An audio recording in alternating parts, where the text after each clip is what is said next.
Welcome, everyone. We are meeting today to commemorate and remember about Jews of Lviv and vicinity, and to commemorate their lives that they lost in the Shoah. And I also would like to welcome our guests. So let me start with speakers and organizing team. So I would like to welcome David in the US, that is a journalist and researcher co-organizing this event. Let me welcome his sister, Sherry, that will today pray the Kaddish and be the rabbi of the ceremony. Let me greet Alex Denisenko. Alex, could you show? Alex is in Lviv and will be, after the memorial, will be showing us the historic sites in Lviv that are related to Holocaust. And I would like to welcome Nurit, the historian from Israel. She will be telling us about the historic background of Lviv pogroms and also about Holocaust in Lviv. And I would like to welcome also all Holocaust survivors that we have in the call all over the world, in Israel, in the US, and all families and friends of the victims and families that we are commemorating today. David, would you like also to say something, or can we start straight away? I think we can start. I just want to welcome everyone. My sister Sherry, if you know baseball, she's pinch hitting for the originally scheduled cantor rabbi. My sister will, when the time comes, she will chant the El Mole Rachamim, as well as lead us in the Kaddish.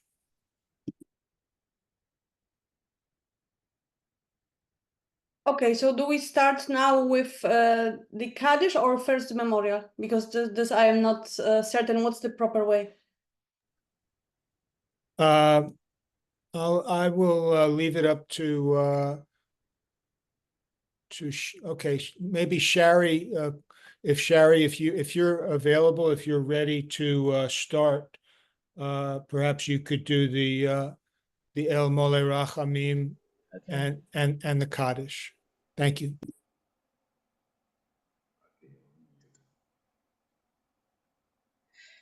El Chavim, Shochim Arumim, Amatzir Chanchuno, Tachat Kanfei Shechino, V'molot Kedashim, U'Tehorim,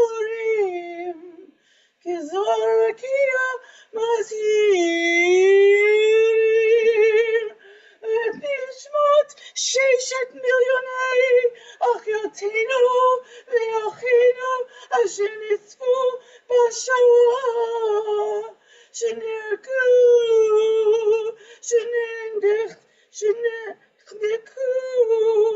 Shenitzrefu Yeladim Uzkenim Nashim Ugvarim Ono Barachamim Astireu B'Sidr Kinafecha V'Olamim Utzror B'Trachim Et Nishmotam Adonai Hu Nachalatam V'Yanuch B'Shalom Al Mishkavam V'Me'omar Amen.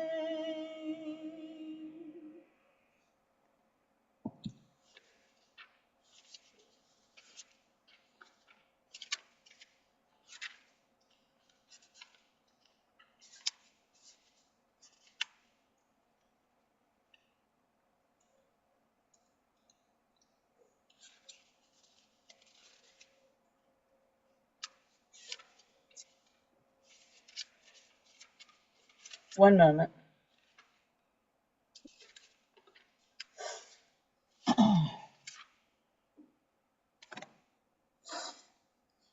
Please join me in the Mourner's Kaddish. Yitgadal, v'yitkadash, Shemei Rabbah, v'yamad divrach Yehutei, v'yamlich malchutei, v'chayechon, v'yomechon, v'chayedachol Beit Yisrael, v'agalav v'zman kariv, v'yimru, Amen.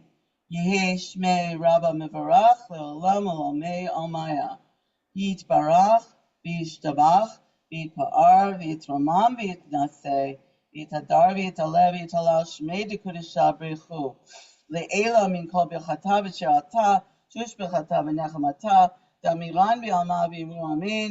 Yehei shalom harab min shemai v'chaim aleinu v'al kol Yisrael v'yimru amen. Oseh shalom b'mamav, hu yaseh shalom aleinu v'al kol Yisrael v'yimru amen. May God who grants peace in the heavens grant peace unto us and comfort all the mourners of Israel, and let us say amen.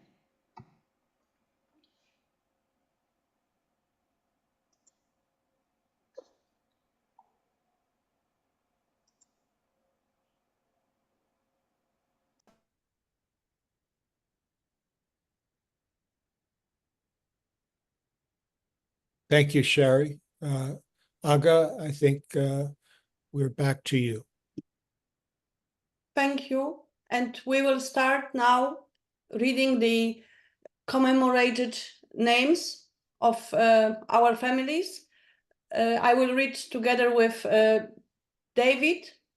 And let me start. I have to. Can you see? Yes, indeed. Okay.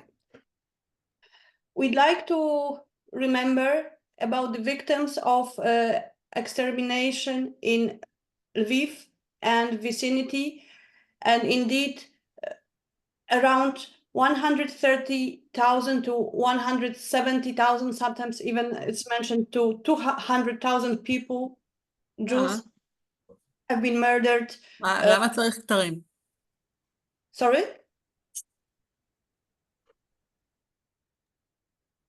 Can I mute?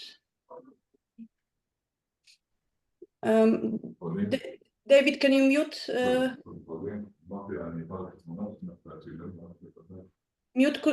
David, could you mute? לכן הרבה רופאי שיניים לא עובדים עם ה...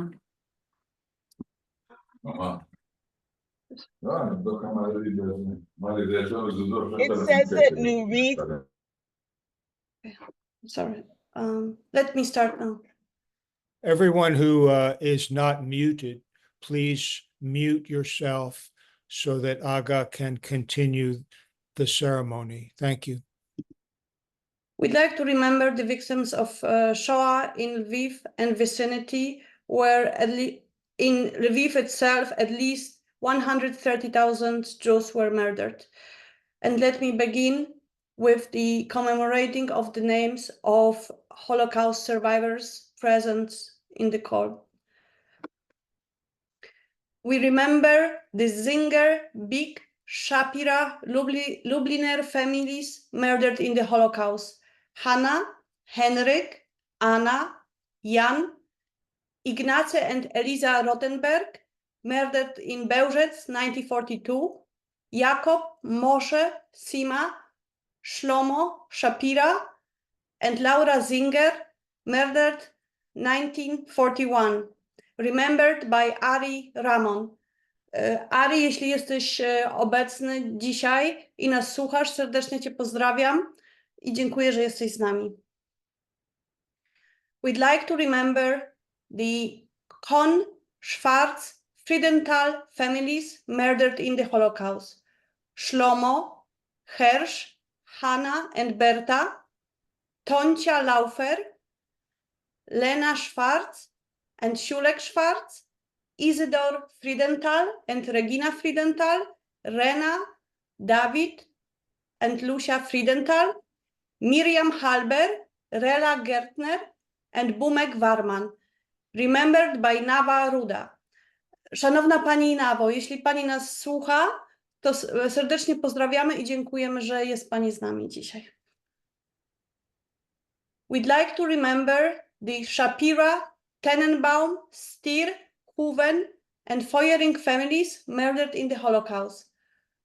Sische and Freum Eber Shapira, Zila, Haim and Cipre, Freida, Mendel David and Adela Shapira, Freida, Stier and Mojżesz Leib, Lucia, Róża and Cecilia Feuering Stier and Stefania Hoeven, remembered by Stella Feuering and by the Shapira family.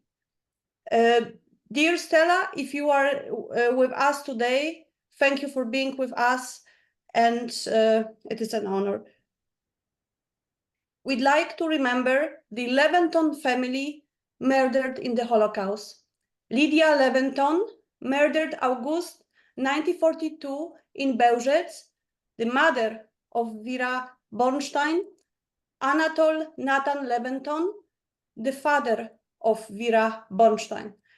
Szanowna Wiro, jeśli nas słuchasz, bardzo dziękuję, że jesteś dzisiaj z nami i to jest dla nas, jesteśmy bardzo szczęśliwi. We'd like to remember the Liebes family murdered in the Holocaust. Maurycy, murdered at the age 46 years old in Janowska camp, an engineer, a lieutenant, the father of Roman. Dr. Ida Liebes, murdered in the Janowska camp, a dentist, the mother of Roman. Rachel Rosenberg, murdered in the Janowska camp, the grandmother. Bernard Liebes, murdered in the Janowska camp. Karolina Liebes, also murdered in the Janowska camp. And Felek Liebes, also murdered in the Janowska camp, remembered by Reuven Liebes. Drogi Panie Romanie, jeśli Pan nas słucha i jest dzisiaj z nami, bardzo dziękujemy. We'd like to remember the Oberlander family murdered in the Holocaust. Jehuda, Ichak, Sosha, Scholem, Oskar, Taubach, Rachel, and Hannah Oberlander. Basia, Kessler and her son, Hannah Feldman and her 2 children, Hersh, Dina Eisman, Leah Eisman and her daughter, Shulem, Devorah, Ethel, Hannah and Hannah Kichales, Rosa, Tobias with their 2 children, Joel and Basia Zucker with their 2 children, Seth, Esther, Lucia and Moshe Ratzenstein, remembered by Mark Oberlander. Dear Mark, if you are today with us, we are happy to have you here and thank you. We remember the Gelerter and Witlin families murdered in the Holocaust. Władysław Gelerter, murdered July 1941, a judge. Franciszka Gelerter, murdered a housewife. Leszek Gelerter, a lawyer, and Lutek Roth, a student, remembered by Jolanta Moore and her family. Droga Jolu, jeśli jesteś dzisiaj z nami, bardzo Ci dziękujemy i mam nadzieję, że będzie okazja porozmawiać w późniejszej części programu.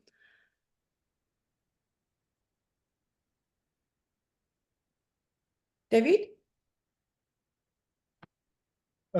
We remember the members of the Hescheles family murdered in the Holocaust. Henrik Hescheles, he was the editor-in-chief of Chwila, and Amalia Hescheles,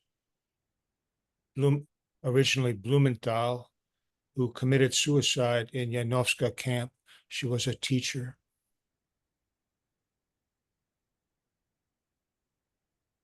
We remember the Adler-Brandt families murdered in the Holocaust. Yekutiel Cishe, Shoshana, Adler and Moshe. Ari Menesh and Devorah with their children. David and Riva Brandt with daughter Sosher and another child, remembered by Hannah Bronfeld. We remember the members of the Keller, Margulis, and Schechter families murdered in the Holocaust. Manya Keller, Michael Keller, Pauline Keller, Yitzchak Keller, Herman Margulis, Tula Schechter, remembered by Henry Margulis. We remember the Steinberg and Kornhauser families murdered in the Holocaust. Lila Kornhauser, ne Steinberg, remembered by Inbar Harel. We remember the members of the Feuer family murdered in the Holocaust. Moshe Feuer, Clara Feuer, Regina Feuer, Gittel Feuer, Max Feuer, and Yisrael Feuer, remembered by Yehuda Notman. We remember the Schwarz family murdered in the Holocaust. Frida and Abraham, remembered by Gila Acker. We remember the members of the Weisberg family murdered in the Holocaust. Israel, Marian, and Marek Weisberg, shot in the Yanovska camp on March 17, 1943.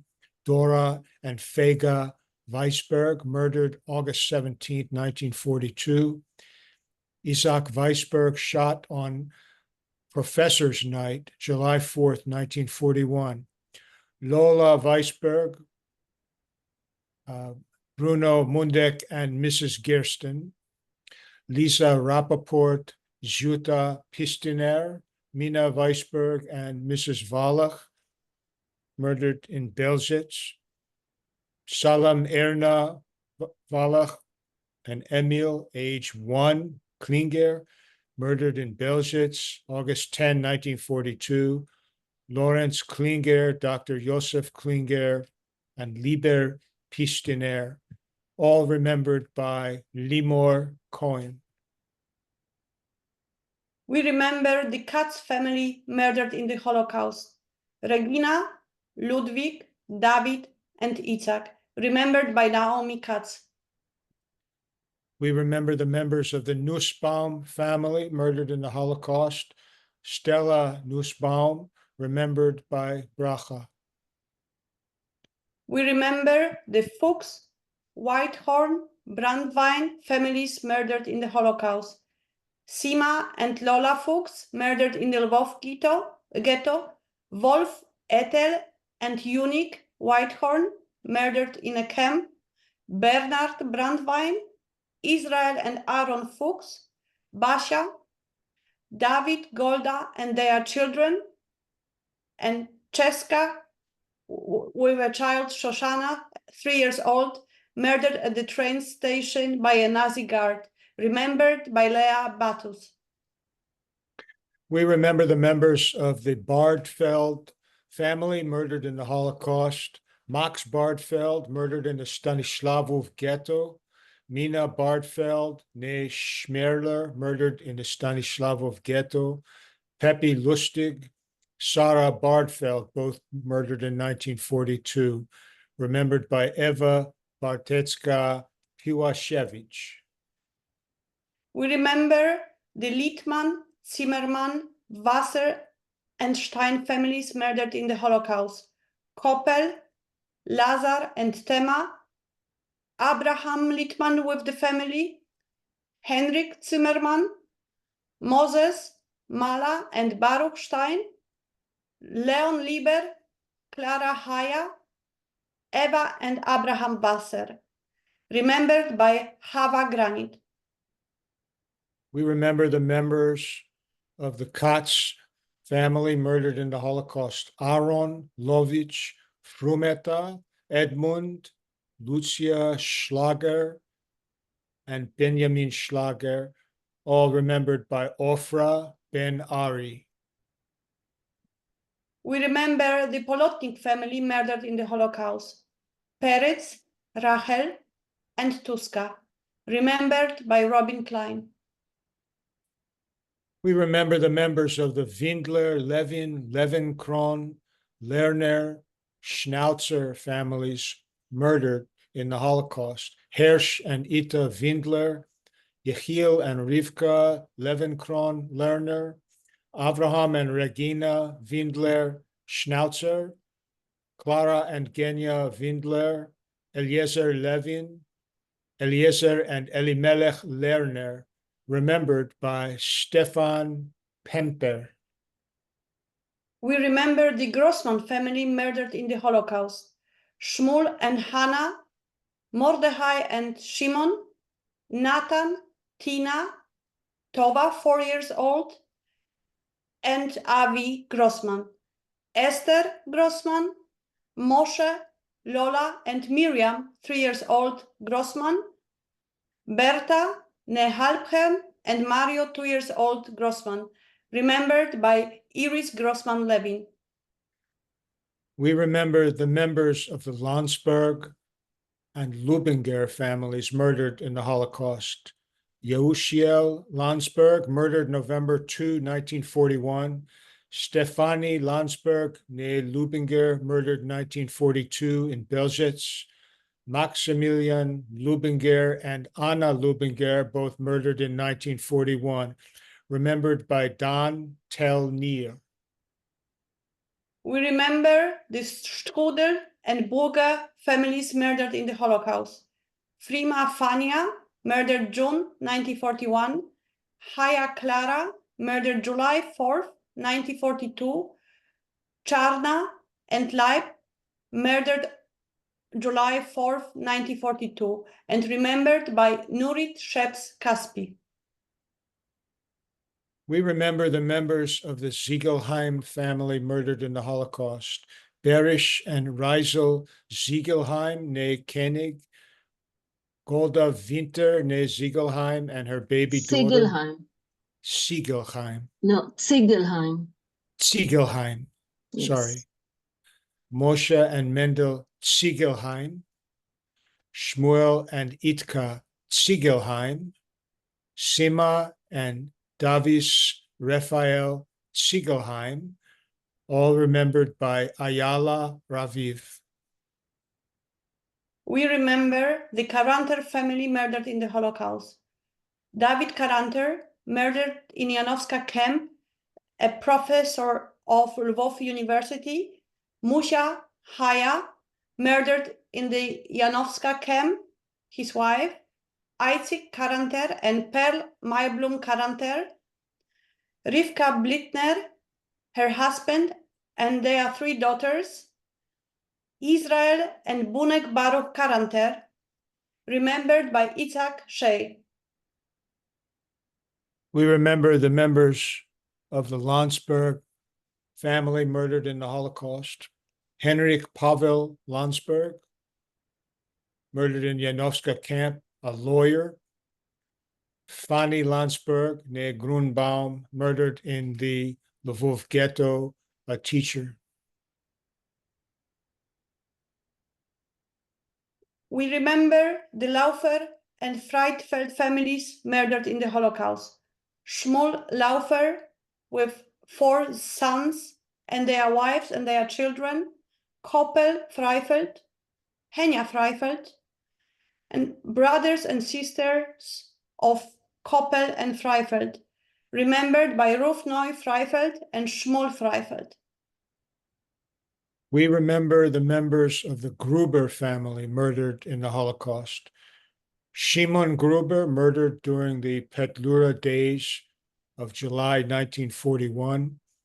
Bluma, Joseph, and Marcel Gruber, all murdered in the Lvov ghetto or in Belzec, remembered by Freddie Gruber.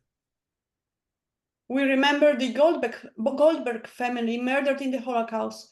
Shalom Shulim Goldberg, murdered during Lvov pogroms of 1941, remembered by Professor Gilad Bar Eli. We remember the members of the Lam family murdered in the Holocaust. Penina Pearl Lam, murdered during the Lvov pogroms of 1941. Pesach Lam, 4 years old, and Moshe Lam, 1 year old, murdered during the Lvov pogroms of 1941, remembered by Ariela Lam Mammon. We remember the Gemeiner family murdered in the Holocaust. Shimon Gemeiner, murdered at the age of 39 in a hotel during the Lvov pogroms of 1941, remembered by Shlomit Fisher. We remember the members of the Shank family murdered in the Holocaust, remembered by Gal Shank Ventura. We remember the Wasser family murdered in the Holocaust. Bat Sheva Wasser Nefeder, survived by two sisters, Sarah and Frida in the photo, and Avram Wasser, remembered by Hovav Givat. We remember the members of the Gutstein family murdered in the Holocaust. Yosef, Hannah, Sarah, Shlomo, and David Gutstein, all murdered in the Yanovska camp, remembered by Oded Nafcha. We remember the Segal family murdered in the Holocaust. Josef Segal, Schindler Segal, Henny Segal, Moshe and Sanek, all murdered 1942 and remembered by Rita Falbel. We remember the members of the Margel and Yakir families murdered in the Holocaust. Mordechai and Ruchel Margel Koch Margel, their daughters Gittel and Toba Margel, Mechel Margel, a soldier killed in Smolensk, and Malka Yakir ne Feder, with children Yosef and Tilly, all remembered by Rachel Margel Steinhaus. We remember the Lieberman family murdered in the Holocaust. Moses, a merchant, Eugenie, a teacher, and Volko, a craftsman, remembered by Rudy Martens. We remember the members of the Shargel family murdered in the Holocaust. Ostwald Shargel, born in 1879, a businessman murdered in 1943. Rosa Shargel, née Eber, born in 1876, murdered in 1943, a seamstress.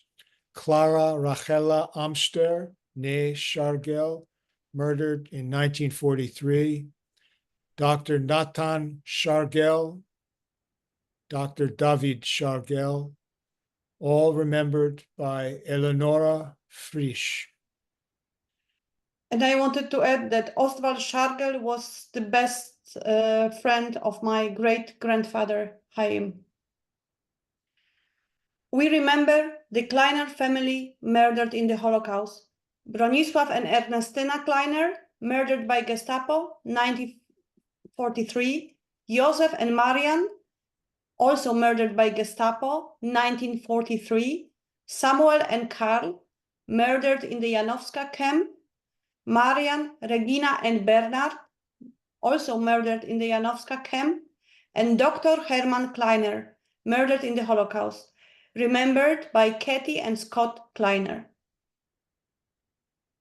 We remember the members of the Landau family murdered in the Holocaust.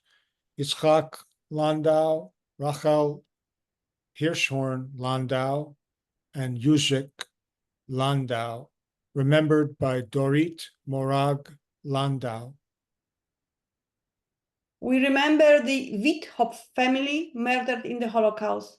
Jakob, Basie, née Bornfeld, Abraham Bumek and his wife Róża, Hannah Zahler, and Meyer Zahler, remembered by Leah Shelev. We remember the members of the Underman family murdered in the Holocaust, remembered by Alejandro Underman. We remember the Falber family murdered in the Holocaust, remembered by Elaine Falber. We remember the members of the Rosenscher family murdered in the Holocaust, remembered by Tzvi and Eric Rosenscher. We remember Rechtschaffner family murdered in the Holocaust. Malka Esther, Sela, and Lola Sperber, remembered by the Rechtschaffner family.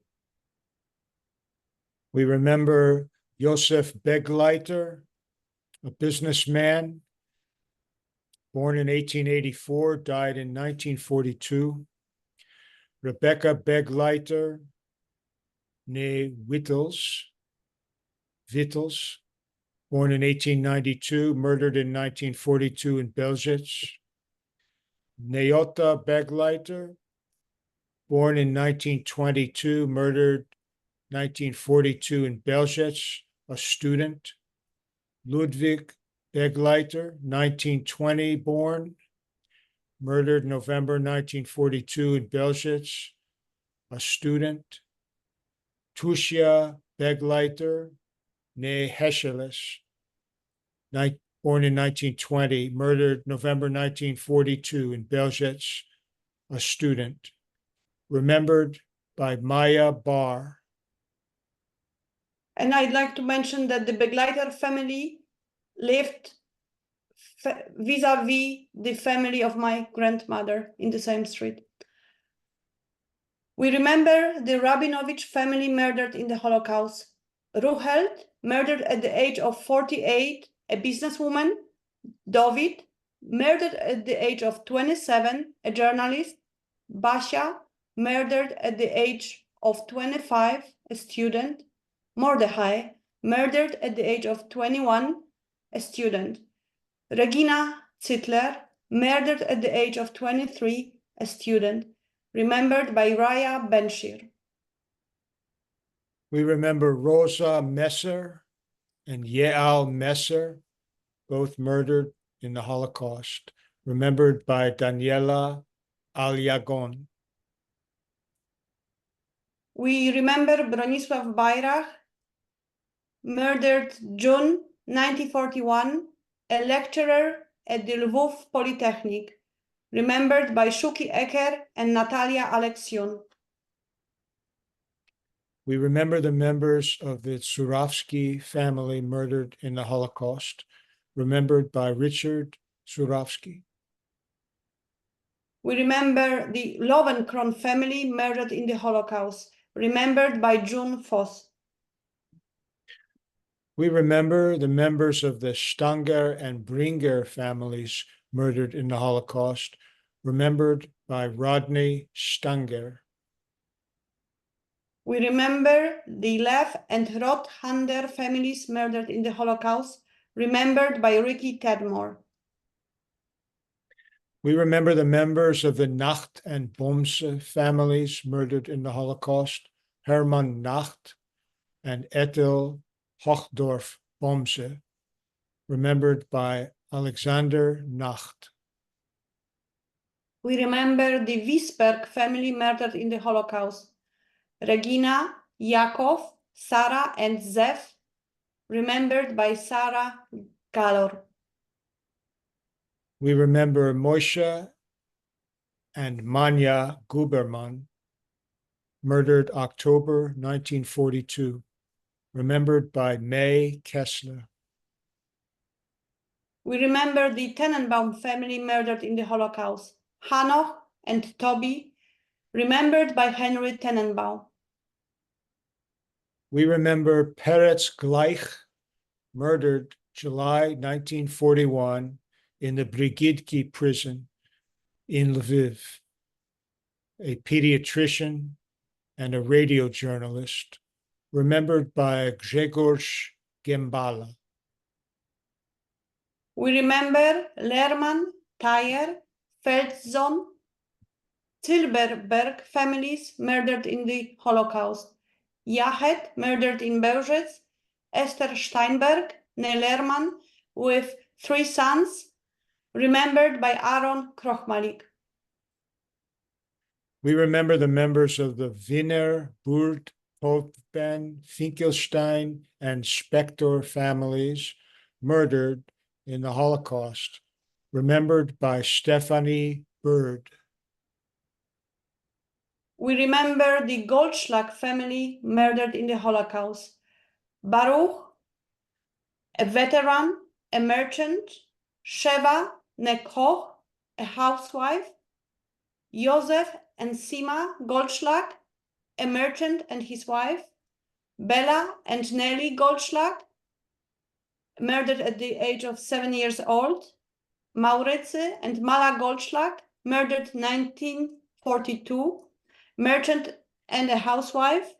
Arthur and Teresa Goldschlag, murdered 1943, a carpenter and a seamstress, remembered by Henry Gullion and the family, my cousin.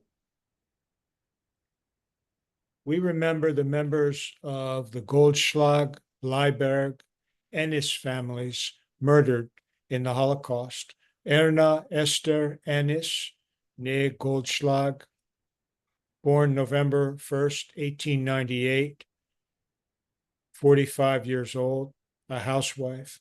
Maurycy Ennis, born 1893, a merchant, murdered at the age of 50.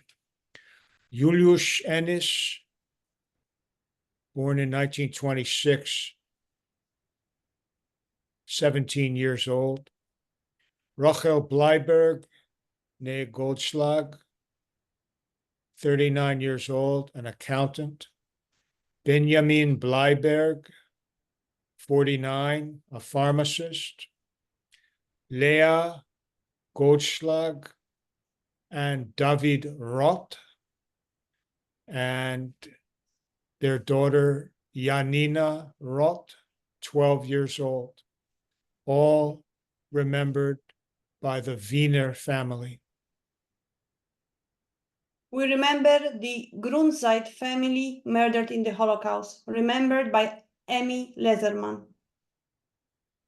We remember members of the Ropschitz family, Moshe Jacob Ropschitz, a jeweler and goldsmith, Sophia Ropschitz, Amalia Ropschitz Merkel, Clara Ropschitz Dot, Eddie Ropschitz, and Rosa Ropschitz Rauch, remembered by Yolanda Bentham.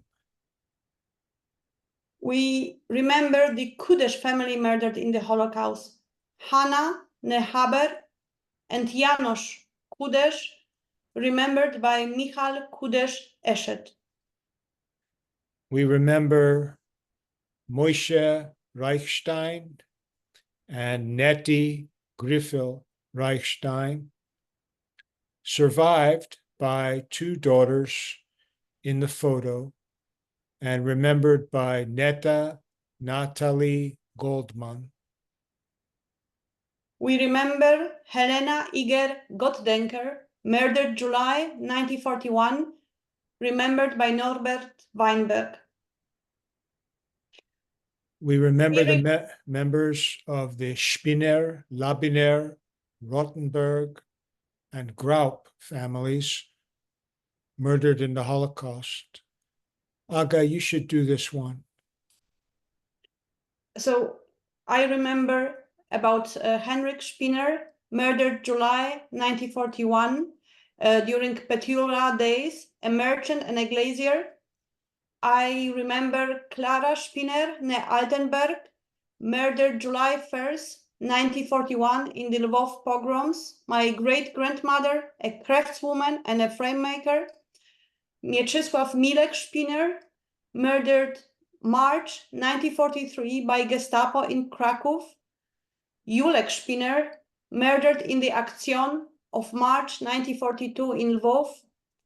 Dr. Zygmunt Labiner, shot in the Hospital Aktion, August 20th, 1942, a lawyer, and Wilma Labiner,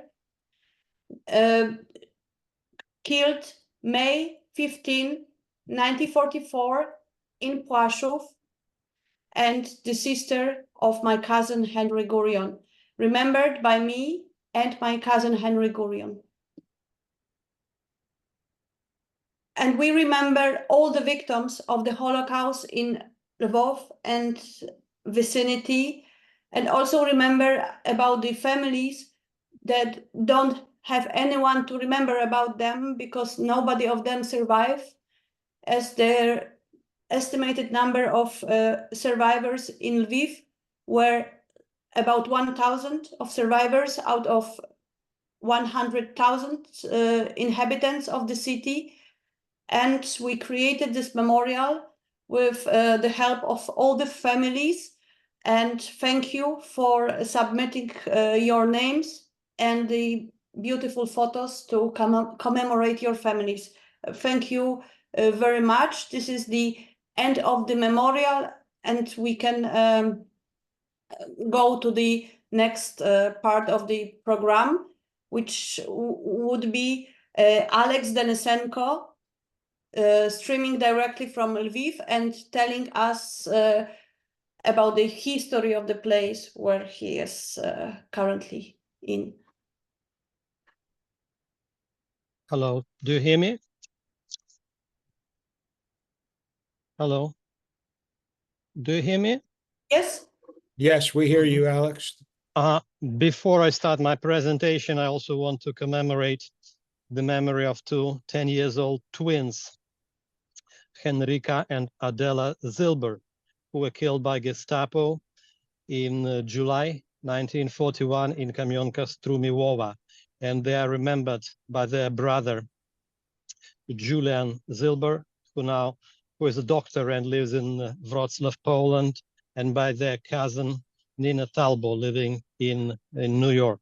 I was actually making research about the fortune of these two small girls during the period of last couple of months, And now I start with the place where I am.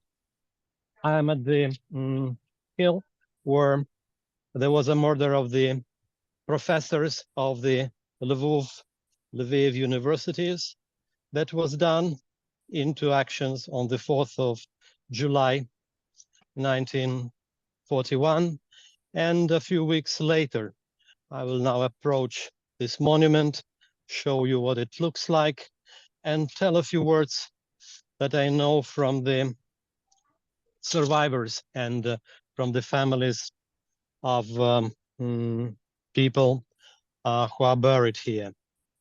Just a moment.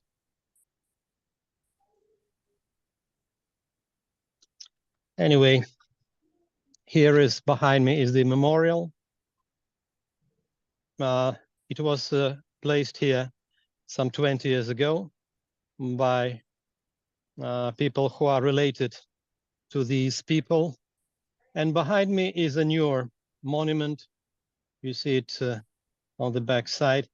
It was put here by the government of Poland some 10 years ago.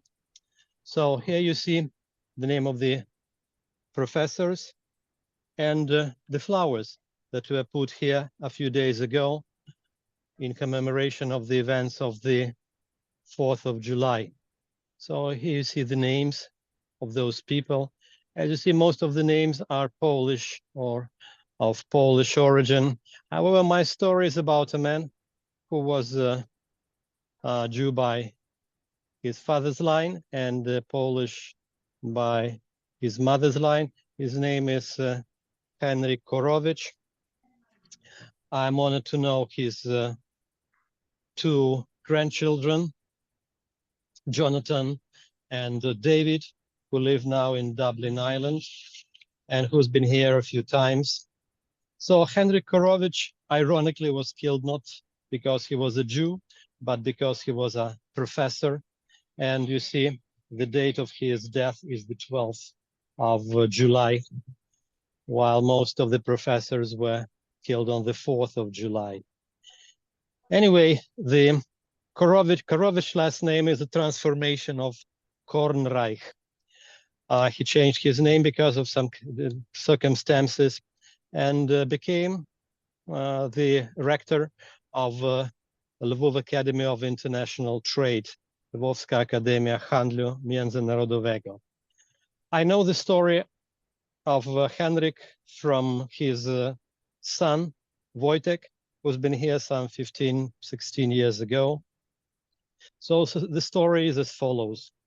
On the 11th of July, Gestapo people came to their house, which is located not far from the center of the city. It's a nice, fancy house, good for a professor, actually, for a rector of this respected university. Henrik was taken away, and his wife asked, "Where are you taking my husband?" They told him, "We are bringing him to Gestapo building." Gestapo building is located some 300 meters away from the place where I am now. And then for several days, several weeks, no information. They went to Gestapo and tried to find out what's going on, where is their house, and they said, no, he's here, we were keeping him, don't worry. But later on, they came to know that Henrik was taken to the Citadel. It's another Shoah-related place on the territory of Lviv, and was killed there. Later on in 43, he, as well as the other persons, victims of this terrible event, were moved to the so-called Lysinichi forest and were cremated there. So that Nazis wanted to conceal their crime. So this man ended up in, his remains, better to say, are in Lysinichi forest, approximately 7 kilometers away from here. So this is the memorial sign of this memorial. Now it's a lovely forest. The whole area was nicely developed within the last couple of years. It's called the Students' Park. And you see people are sitting there on benches, life goes on. It's a beautiful place, I must tell you, and beautiful evening here. After a hot day, it's so good to be here and to meditate about the terrible times and terrible events that took place right here, just 84 years ago. And you see, this is the monument erected some 10 years ago by the Polish government and Ukrainian government. And you see them like cubes in this arch, and one cube is twisted down there on the right down column. It stresses one of the 10 commandments: don't kill. So people forgot about the most wise commandments, the most wise thoughts that were ever pronounced on this planet, and just killed people for no any reason, just because they were professors, because they were clever, and for some xenophobic reasons, they were not in the same line as the Nazis' ideology. And you see there are also some flowers, and there is also a little item. I will walk around now to tell you more about it. And this is a little napkin from Kawiarnia Szkocka. This kawiarnia was the place where the professors of this university, of Lviv universities, used to meet on Friday evenings to have some drinks and to discuss their affairs, their family business, their talk trades, what they're doing, and how life goes on. And after a few shots of whatever it was, one of the professors came to an idea and proved the theorem, which was impossible to prove. And now this is an item of this monument. So here you see the sign of the professor's monument in Lviv. And you could read the signs are in the Ukrainian, Polish, and English languages. So the Nazis killed, how to say, the cream of the society, people who were like the main intellectual assets, not only of the city of Lviv or Poland or Ukraine or whatever, Germany, France. Actually, some of the professors were of different ethnicity. They were not all Poles, they were not all Jews, they were just mixed. And you see now I'm approaching this memorial. You see many flowers there from different organizations, from Polish, Ukrainian, and from just private individuals. And you see, this place is highly respected now. And it's so sad that, so sad and so controversial, it's difficult or even impossible to understand why would one humans kill other humans that may be or may not be of different political background or of different ethnicity and other idiotic xenophobic reasons. So from here you see these beautiful flowers. It's a lovely day, a really lovely day. And you see these cubes, and one cube is twisted. So one of the commandments was not observed. And this symbolic napkin that was used by professor of math who proved a very difficult theorem at Kawiarnia Szkocka. So, and this event is also connected with the Petlura days, with all the pogroms, is the same line of events that took place in this beautiful city during the first days of July 1941. So here, the same place again. And well, I think I'm finished with my presentation. And if you have questions or would like to know more, to learn more about it, of course, you're welcome. So does anyone have questions to Alex? Alex, it has been a wonderful presentation, even, I mean, describing the horrific events, but I mean, you painted in the way that at least I feel as I were there with you. The pleasure is mine. I feel very sentimental at this place. I've been here with many people, and show to people who come to me as my clients on genealogy. Actually, I work as a genealogist. I'm learning history of people from here, Jewish, Polish, German, whoever, who lived in this area. And often people, after learning more about their family history, decide to come here and to learn more and see what the place is like, what kind of lives their families lived in the city of Lviv. And there is a question about your email. So is it okay to forward the contact to you? Absolutely, sure. And one sad story about the same place. Just a year ago, there was a Russian missile attack over the buildings on the top of this mountain. I live nearby, just a few hundred meters. It was a terrible night. I saw these terrible explosions. Over a dozen people were killed. And unfortunately, history does not teach. And some of the present day politicians are not different from those of 1940s. So Nazis keep on being in power, unfortunately. People with a xenophobic, nationalistic, or whatever, I don't know how to explain ideas, are still in power. Thank you very much, Alex. My pleasure. Do we have any questions? Or, I mean, I will send the contact to Alex in the whole presentation that I will send to everyone. If there are no more questions, thank you very much, Alex. As I said, it was touching. And I'd like to ask Nurit. Are you on the call, Nurit? Yes, are you hearing me? Yes, welcome, Nurit. So we'd like to hear some of the history from you. So please tell us something about the story.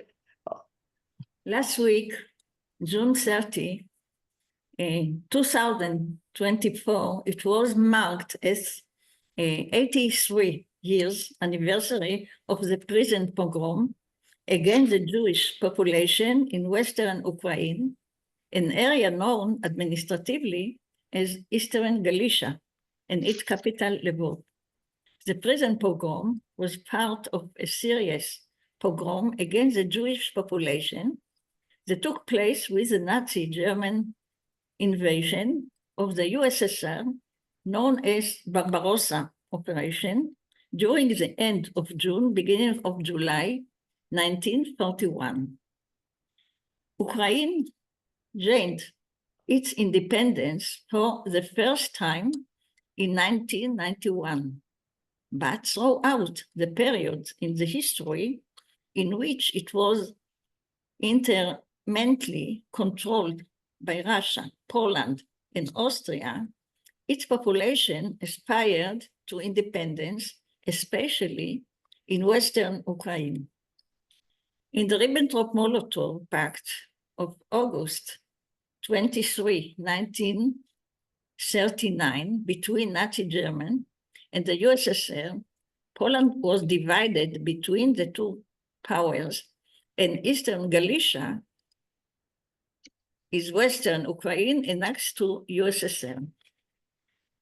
The nationalist Ukrainian movement in Western Ukraine, which aspired independence, opposed the rule of the USSR and made alliance with Nazi Germany in expectation that it would give them independence.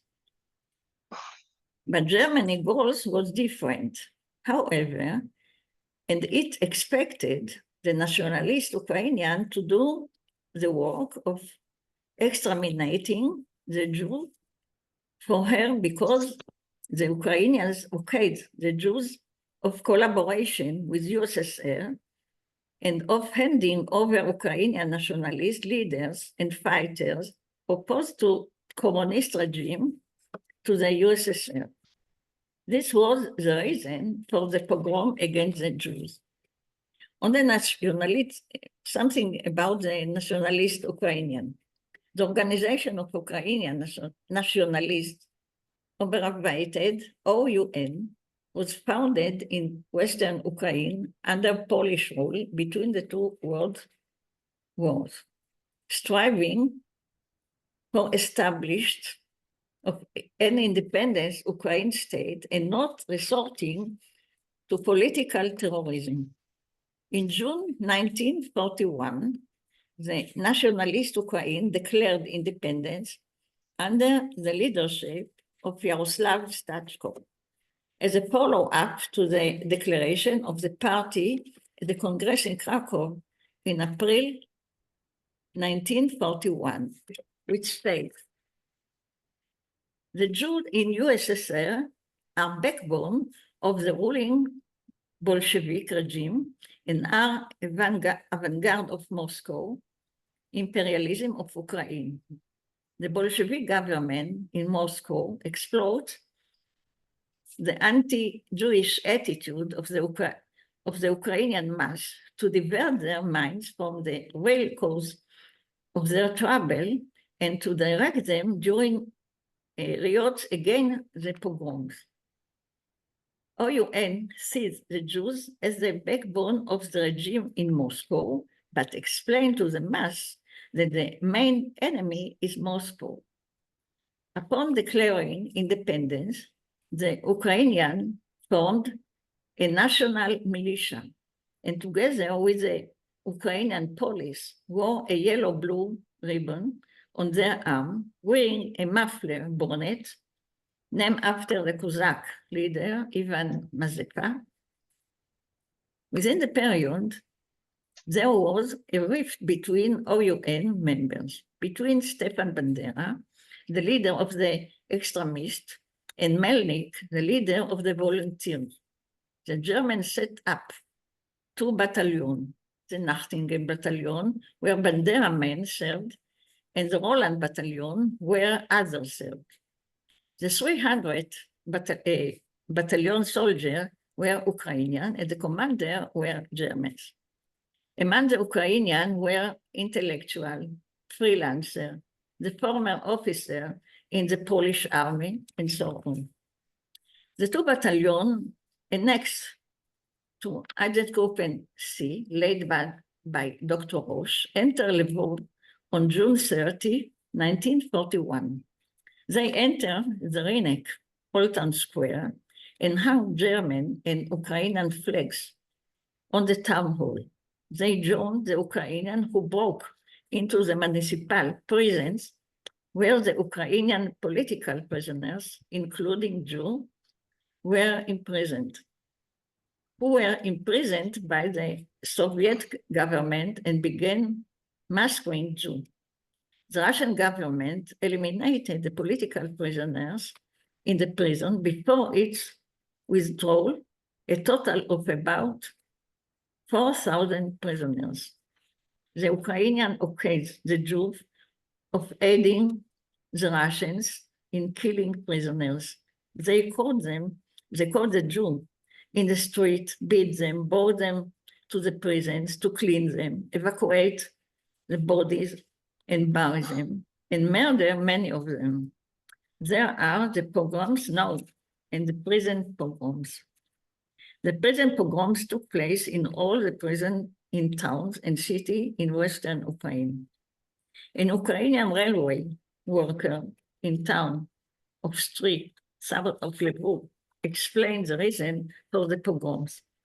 For 200 years, you were the old Jews, the Lord Jews, and we were the water suckers and shoemakers of your shoes. When you ate meat, we ate a slice of settled bread. When you wore good clothes, we wore rags. Now it was our turn. Blessed be the memory of those who perished. Thank you. Thank you, Norit. Thank you for giving us the historic perspective, how the events unfolded and how the Holocaust started in Lviv for the Jews. Thank you very much. And now we can go to next point in the program. Is actually not mentioned in the program. I'd like to ask if Igor Perleman is in the call from the Ivano-Frankivsk Jewish community in Ukraine. And the second question is if there is anyone on the call that would be able to translate Ukrainian. So that I can do it yes, if you want. Yeah, so could you ask if Igor Perleman is in the call in Ukrainian, please? I can make Ukrainian translation from Ukrainian to English if he speaks slowly. Yes, Alex, if you could ask in Ukrainian now in the call, if he's in the call, because Я можу перекладати з української на англійську. I think I saw him before, but he's not anymore, unfortunately. Okay, so I think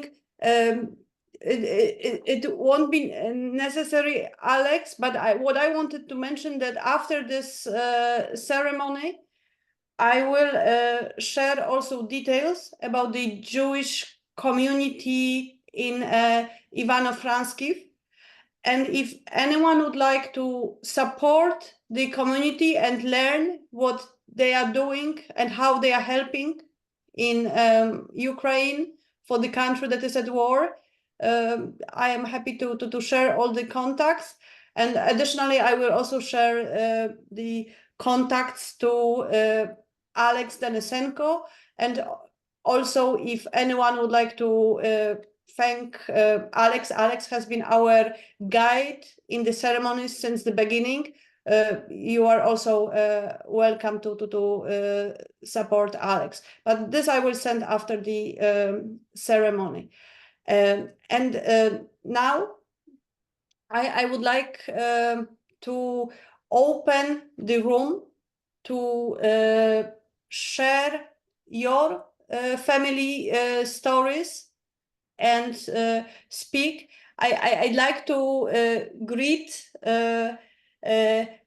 I'd like to greet Vera and Nava in Tel Aviv.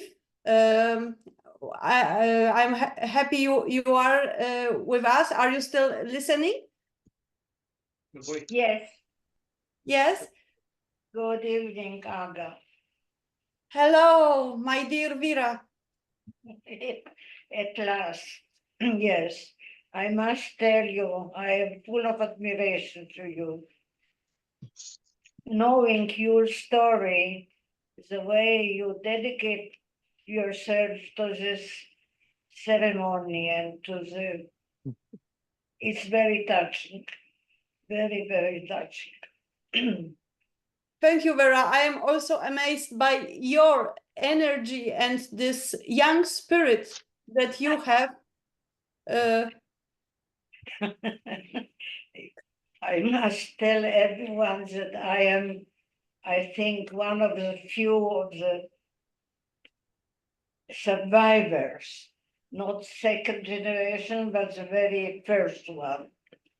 I was born in October 1933 in Lviv. So this October I'm going to be 91. I think there are very, unfortunately, few who are still alive from the first generation. But unfortunately, I don't remember very well. I was little and I was alone. And I had to suppress my story. And I was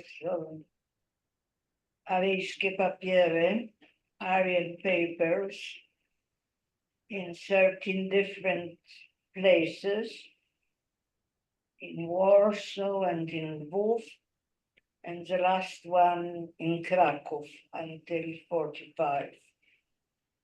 And on top of it, in April 45, when the war was still on, I went to Russia because my brother, who was 10 years older than me, and he escaped from Lviv in 1941.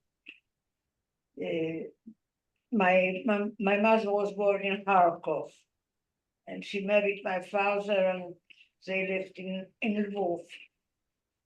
But in 41, my brother escaped to Russia, found our mother's family, and stayed there and studied medicine. And in 45, the family succeeded in finding me, and in April 45, I went to Russia and returned to Poland with my brother in September 46. My brother lived until the age of 98. He died almost 3 years ago. And he, all his life, he stayed Lvovian. He loved the city. He remembered every place. And in his late age, he used to hear the news from Lviv and knew what kind of the weather there was. And he said that in his heart, he remembered Lvovia. So once more, Aga, the first time I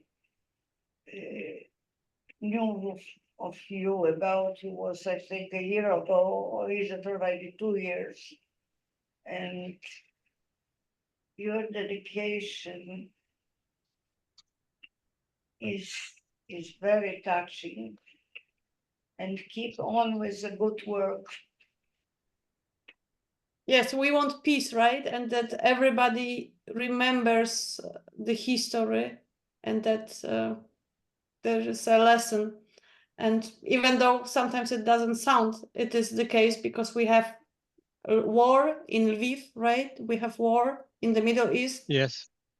But I hope that if we continue doing it, and especially Vera, if you talk, that's something different than we talk. It's, I think, the testimony that is unique, and we are honored to, you know, have this opportunity to listen to you, and also to see your spirit and you know, like optimism, and how we.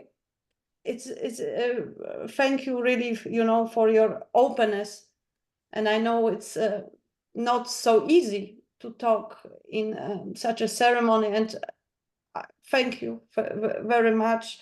And I wanted to ask you, have you lived in Poland after the war, or have you emigrated directly to Israel, if I may ask?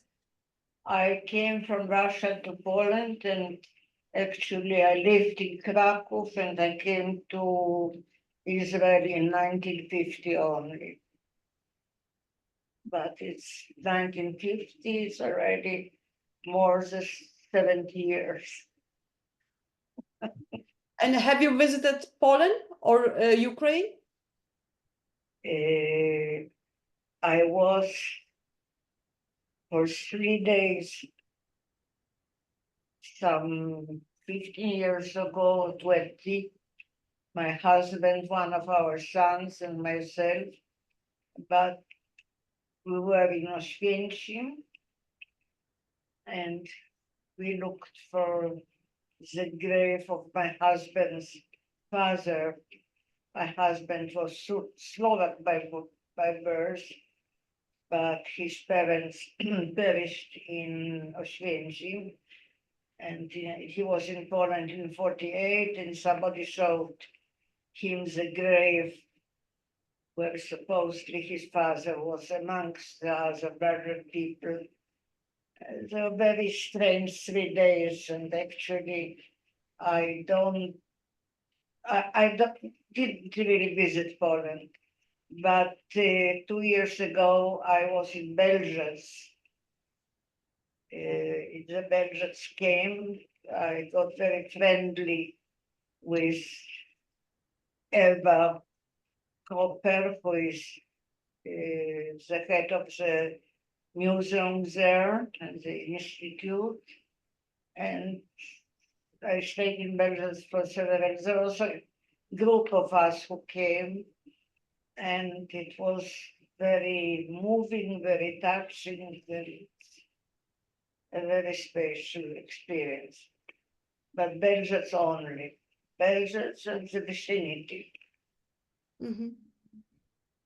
So probably I won't be in Poland anymore. Yeah, I hope to come to Israel to see you then. You are invited.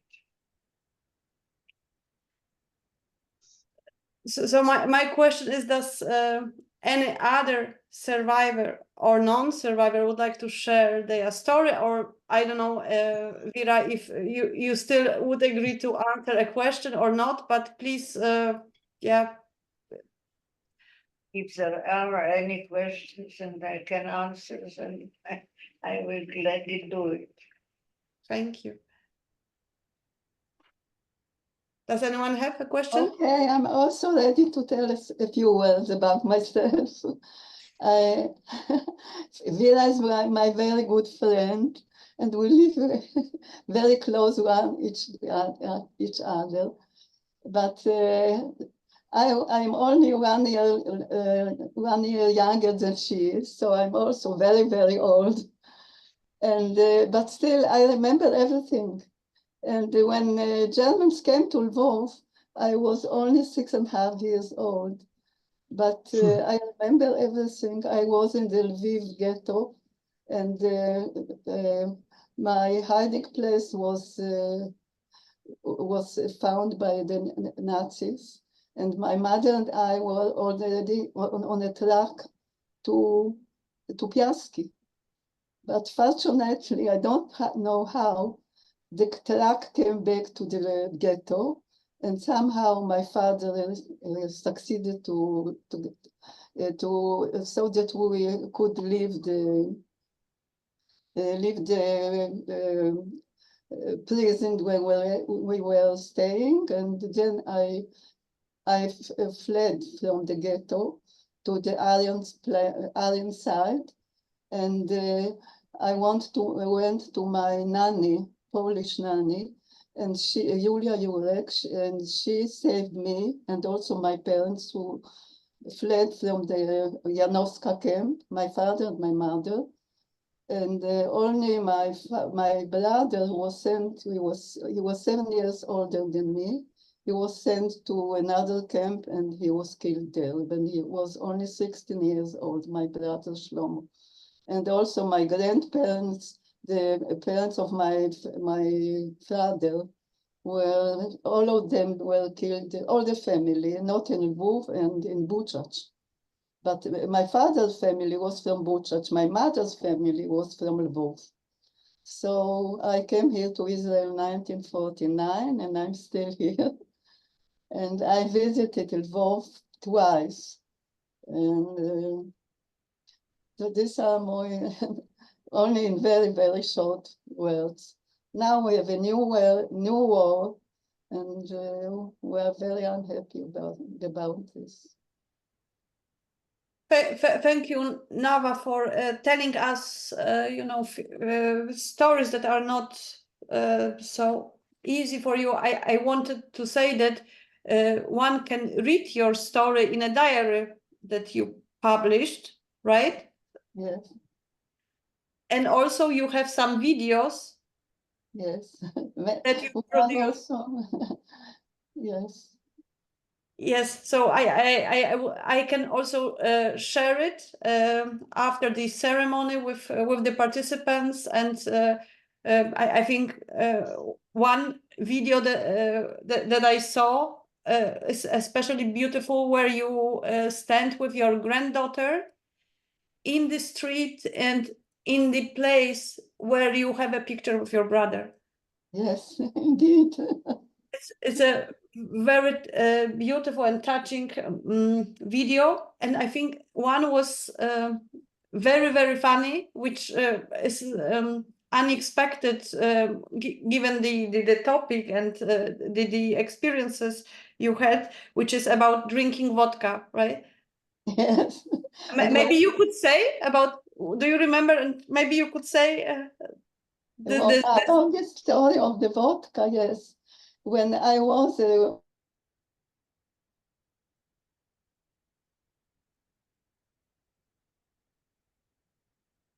Can you hear Nava?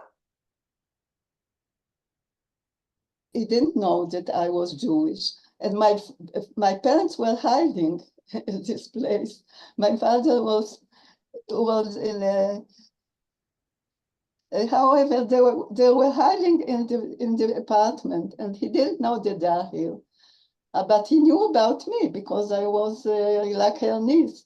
So one day it was a holiday, and he was also drunk, and he told me that you should drink too. And I didn't want, and said, you should drink, you should drink. So I was 9 years old. Yes, it was fun. And did you get really drunk? Did I? Were you really drunk after that, or was like?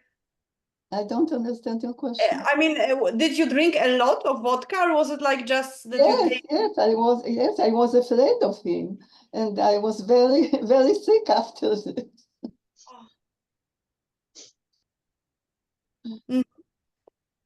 So are there any questions to Nava? I don't know if you would agree to answer the questions, but maybe somebody would like to ask Nava, or also share their own story.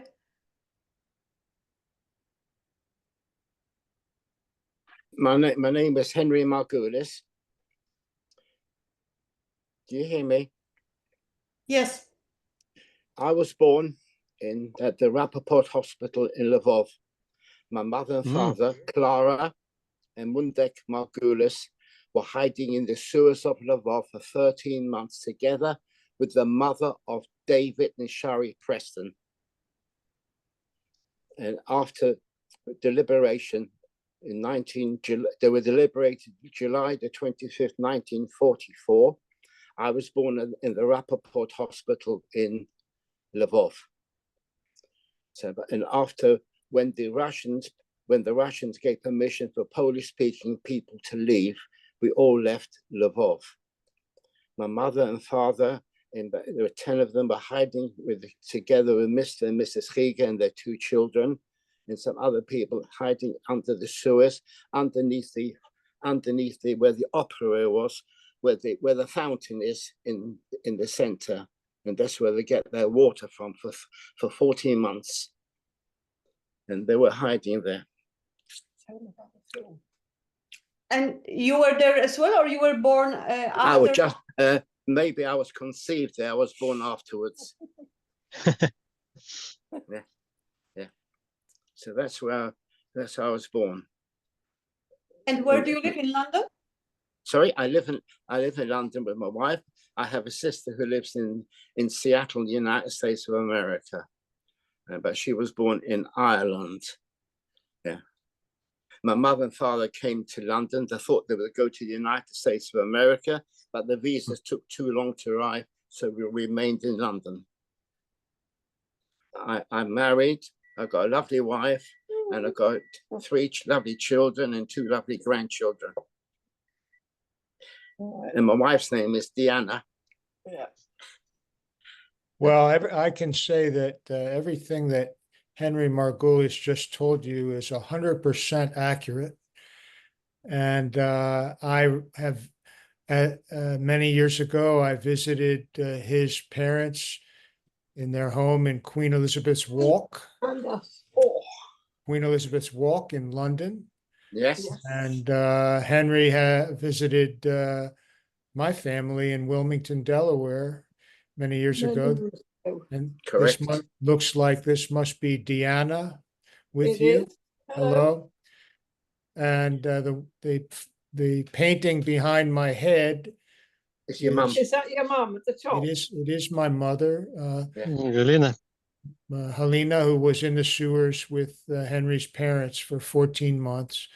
Right. And this was painted by my father, whose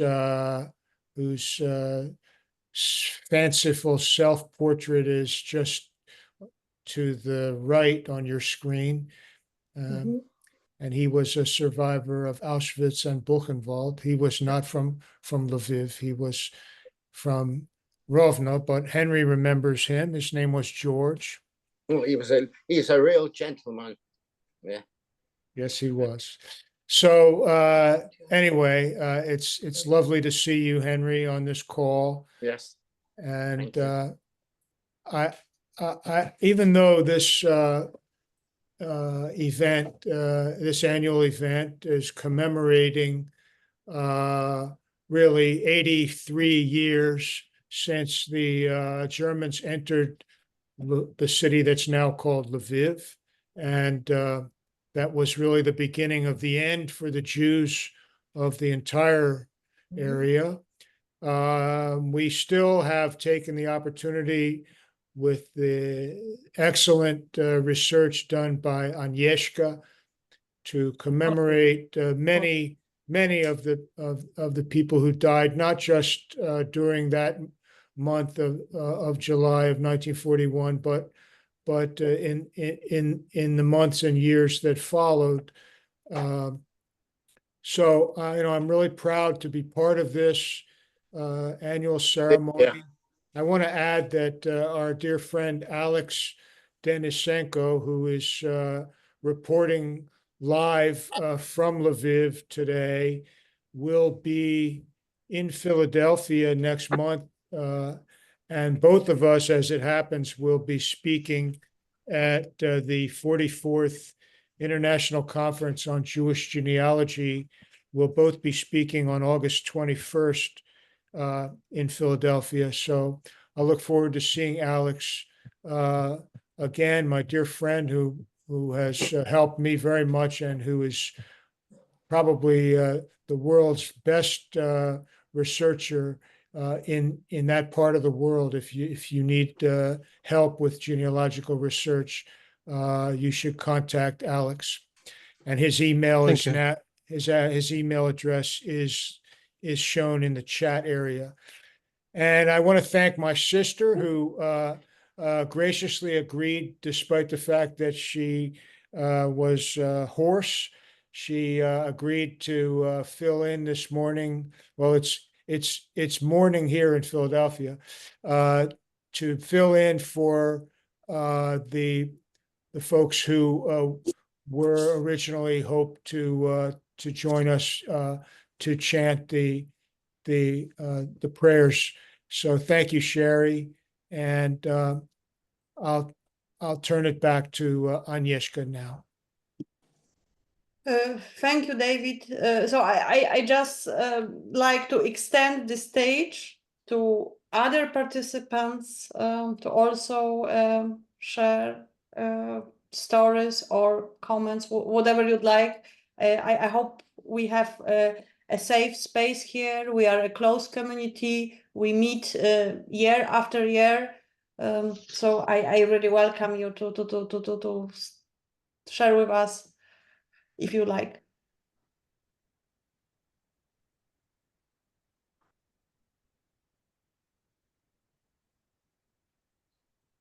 Thank you very much. Rahel? Sorry, I think Rahel was first, and then Chowaw is, or Rahel, do you agree that Chowaw goes before you? Is it fine? Fine. Yeah, so go ahead, Chowaw, and then Rahel. Thank you. I want to thank you very much on this Zoom. It was very important for us, I think, to memorize our dearest family. Thank you. Thank you also for submitting your names and photos of your family. Rahel, you wanted to speak?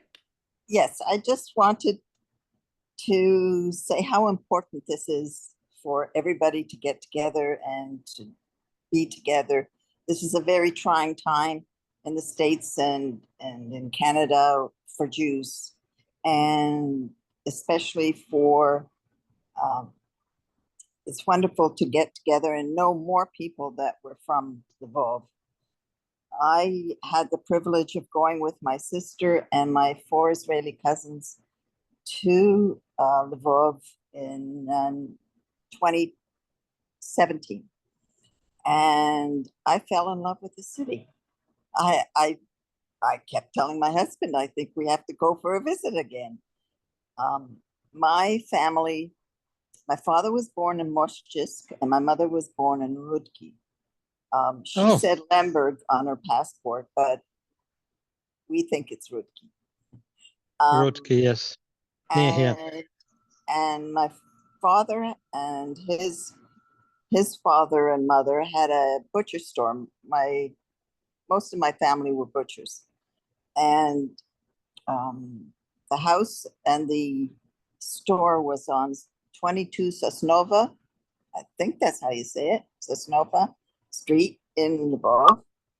And in 2017, we all went to visit that place. We couldn't find it easily, but it was the backyard of a new house. Apparently, someone in that house, a young man actually, said that there was a cave there. So I think it was part underneath the houses in the ghetto.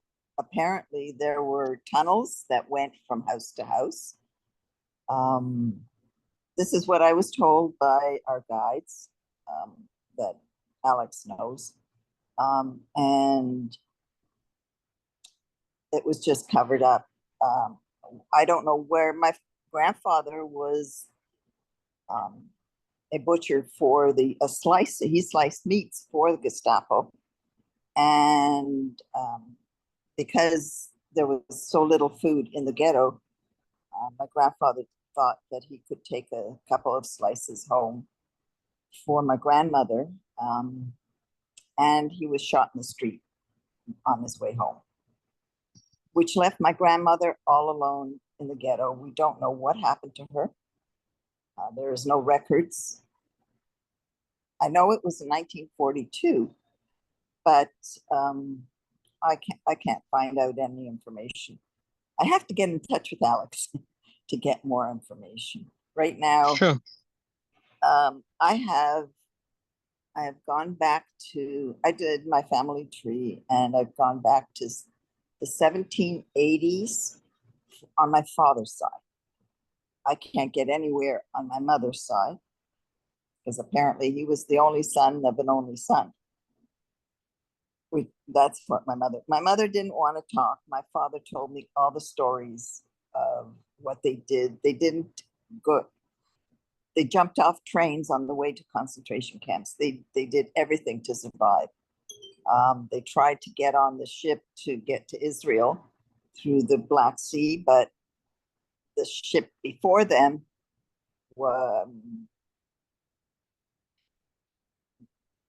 he thought it was bombed. When I look at research, it says that they went, something else happened to it. So everybody that was waiting for that ship had to leave and find some other way to get to Israel. After my sister was born in 1942 in Moshisk, and the family, my grandfather, my uncle, and my parents, my sister, got to Germany afterwards, where I was born, in a DP camp.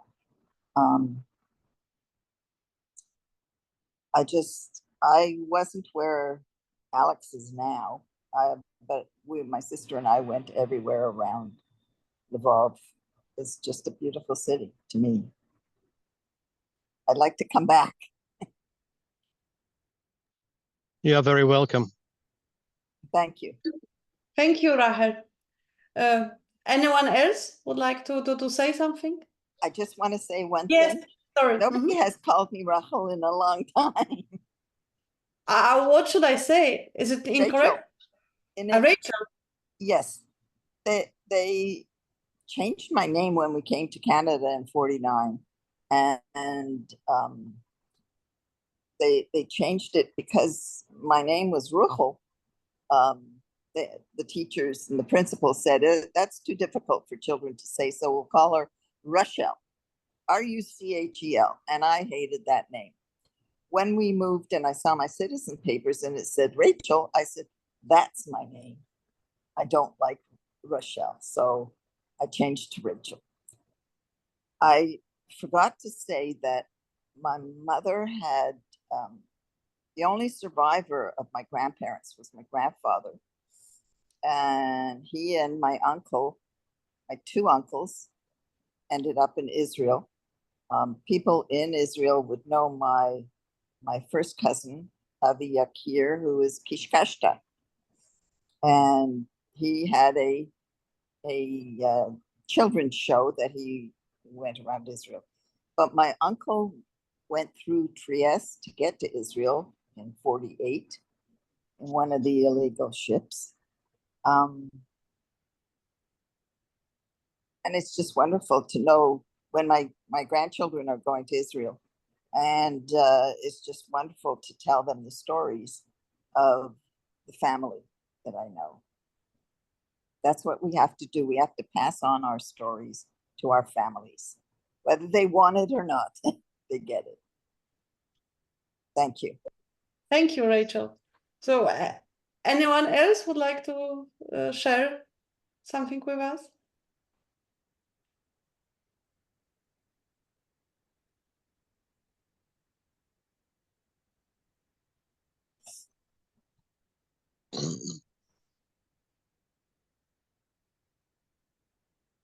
Isabel, you wrote about your grandfather's manuscript. Are you still in the call? My microphone doesn't work well, so it's not pleasant. Can you hear me at all? Yes. Oh, good. All right. Yes. My grandfather sat after the war immediately and hand wrote a manuscript about all the doctors that he knew, friends of his, co-workers, and how they died. So it's a document that really was important historically, and my father translated it, but I indexed it. It is alphabetical by name. So if anyone is researching family members or doing genealogy research, write me. I'll put my email in the box here. Also, one of the problems I had, and maybe other people have had better luck, we went to the cemetery, the Jewish cemetery, one of them in Lvov, and couldn't find any records. Supposedly they were destroyed by the Nazis. So we couldn't find the grave in this enormous cemetery. Does anybody have a clue how to find graves? Do you mean cemetery in Lviv? Yes, in the Jewish cemetery in Lvov. All pre-war cemeteries in Lviv were completely ruined, 100%. The cemetery you've been to was started after World War II. No, there were old graves there. It was outside of town. There were some old graves there, but there's no papers. So, and it's In Lviv? In Lviv? Yes. The oldest grave at Lviv Cemetery dates back to 1944. But there's records for it, yeah. But Yes, the records exist. Yes, yeah. records exist. But all matzevot were taken away and used as construction materials by the Nazis, then by the Soviets. Okay, thank you. That's a bad news, but yeah, that's truth. As far as records do exist. There are Jewish death records up until 1942. Oh, okay. So can you find names in those records? Of course. Yes. I will write to you, so you will help me to find some names. Sure. In Lviv, Yes. Archive, Central Historical Archive, they have Jewish death records up until 1942, done by the local Kehila. And there are also some alphabetical lists in Przemysl Archive, with which I worked just last week. Also until interbellum period, and a lot of records in Warsaw, in 3 or 4 archives. They are scattered around Ukrainian and Polish archives. Okay, thank you. Yes, I could pleasure. also, Alex, add that if you are looking for some like birth certificates or death certificates that are from the Polish era in Lviv, they are in the Warsaw Archive, as Alex mentioned, in the state office, and it can be requested. Yes. Also officially, so you can request historic ones or the ones that you need, for your like citizenship or whatever is necessary. It is possible to receive it from the state office. Yes, in Warsaw there are 2 archives that have Jewish records, which are Agat, Archiwum Główne Akt Dawnych. Some of the records having more than 100 years, they're digitized and could be available via Gesher Galicia or Jewish Gen websites.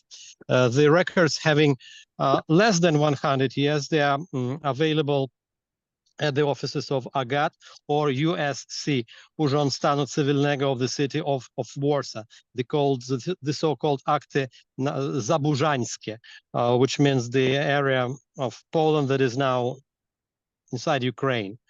So it's a bit tricky, but definitely. And also there is such thing as wyszukiwarka polskich archiwów. In this wyszukiwarka, you could look for a specific town and what kind of records the Polish archives have for, let's say, Kamionka Strumiłowa or Grodek Jagiellonski or Lwów or whatsoever. And I wanted to add that the records that are less than 100 years old are, as you mentioned, in this different office, because the access is restricted only to the direct families. So if this refers to your parents or grandparents or a sibling, you are entitled to ask for it, but not everybody can inquire about. Yes. Well, to be more precise, actually they are open. You can go and work with them, but you cannot make copies unless you are a direct relative and can prove it documentally. Mm-hmm. Yeah. So it's quite liberal. Even in USC Warsaw, it's liberal. They may look and say yes or no. We have, let's say, Rubinstein or Cohen records from, let's say, Kamionka, but making copies and making the certified copies for migration or other official purposes, it should be done officially only to the direct relatives. Mm-hmm. So Alex. Yes, go ahead. This is Henry Gurian. Are you aware of any records of during the Soviet occupation of Lvov, of the deportations to Siberia? Point number one, if you speak about vital statistical records, they are available either at the departments of vital statistics, RAKS, they're called in Ukrainian RAKS, or at the historical archive or archive of Lviv province. As far as deportations of 1939, 1940s, I've seen only some random records. I think they're quite rare. They might be somewhere in Moscow or somewhere in the white fields of Russia, but I have seen some indirect sources, such as the so-called Soviet insurance lists. Soviets were insuring the people of that or another area. Soviet insurance is nonsense in itself, but they did it. As far as the deportation lists, no. No Soviet deportation lists. I've been recently in Wroclaw, and they have the deportations list from what is now Ukraine and Belarus to the so-called Ziemie odzyskane or the retaken lands. But as far as deportation of 1939-40, unfortunately, I'm not prepared to give answer to this question. Okay, thank you. My father was deported to Siberia and eventually ended up fighting in the Red Army. Right. This is how some people survived. They were either repressed or they were recruited to the Red Army. You know probably the story of the Jewish hospital in Lvov. There was the head physician, Dr. Fensterbush. He was a wealthy man, of course, being the chief physician of the leading hospital, and he was repressed and moved to Central Asia. From Central Asia, after 1943 conference in Tehran, Stalin permitted them to go to Iran, and from Iran they went to Eretz Israel, and that's where their family lives still. Yeah, my father was in Berling's army, which fought with the Red Army. Went all the way to Berlin. Be his memory blessed. Thank you. Henry, you are my cousin. Could you maybe share with the group a bit of your story? Yes. Both my parents were born in Lvov in 1909. Before the war, they were both attorneys. My mother was married to Sigmund Blabiner, and she had a little girl. She was able to leave Lvov with her little girl. Her husband was shot in one of the clinics in the ghetto. She eventually ended up in Plaszow. Then she was sent to Auschwitz. Her daughter was murdered, my sister, my half-sister, but my sister. And then she ended up in a factory in Czechoslovakia, in Lichtenbergen.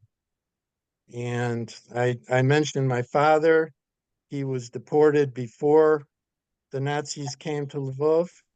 He was in Siberia for several years. Then he was in part of Berling's army, which was a very large Polish union of soldiers that fought with the Red Army. And he went all the way to Berlin, and then he deserted. And my mother got to a displaced persons camp in Landsberg, and my father ended up there. I don't know how. And they met again. You know, they were from the same city, and they married, and they came to the States. And I was born in the U.S. Understood.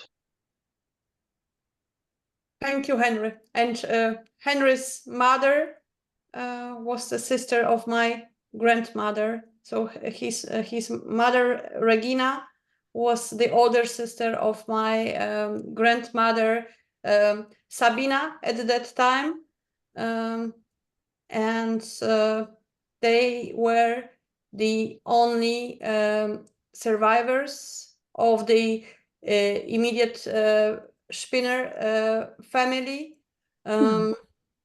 But they lived after the war in different countries. So my grandmother stayed in Poland, whereas Henry's mother, after losing whole family, parents, brother, a daughter, and the first husband, decided to leave Europe. Right? It is. Am I saying correctly, Henry? Absolutely. And my father was the youngest of 5. His original name was Goldschlag. All his brothers and sisters, their spouses, and their children were murdered, 18 people.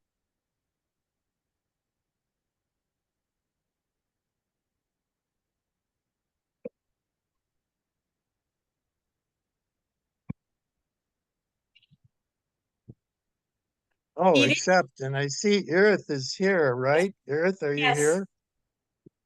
Yes, I am. I'm sorry I didn't mention one of my father's eldest sister, Esther, had a daughter, Tamara, and Tamara survived, and Irith is Tamara's daughter. Correct? Yeah. Am I right in everything? Right. Tamara was in Germany, disguised for 4 years as a Ukraine peasant. And then after the war, she met my father, whom she knew before the war. And he was a soldier in the British Army, volunteered. And they got married and they came to Israel. And she studied architecture. He was a chemistry engineer. And they lived in Haifa most of their life.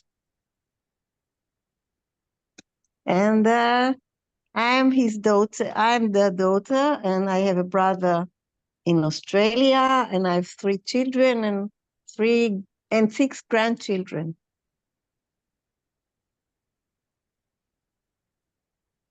And I had an opportunity to meet you in person, Irit, right? In Berlin.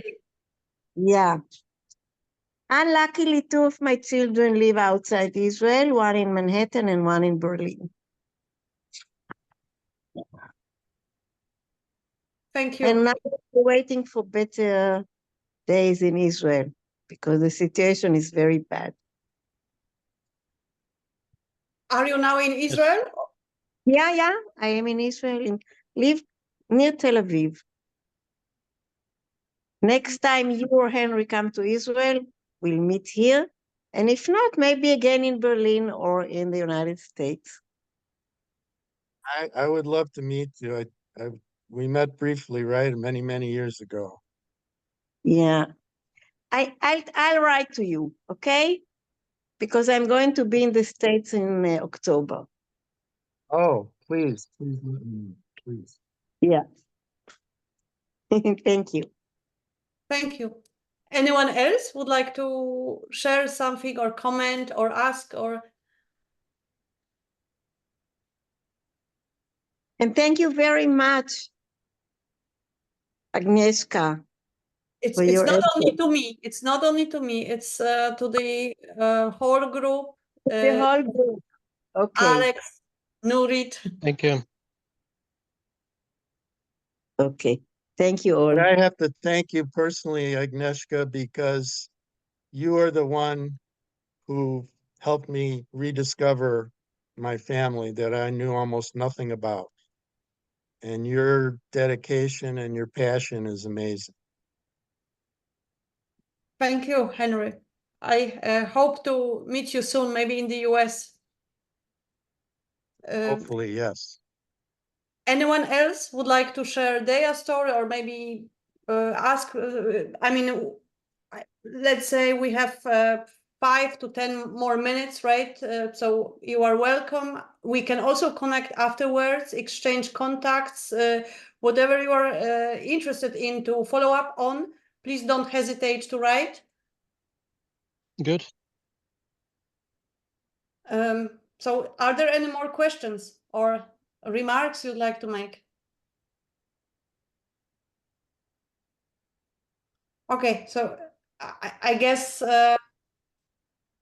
it's the end of the ceremony. I would like to thank everyone for your time, but also active participation. I would like to thank the co-organizers and speakers. And I also would like to thank from the depth of my heart to Vera and Nava for sharing with us their testimonies.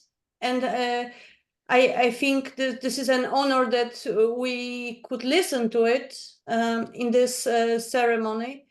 And I hope we stay connected and we meet again next year. And there will be a recording of the ceremony, and maybe somebody else wants also to say something in the end. I just don't want to be the only one speaking. I would like to say shalom aleichem. Let peace be on the earth.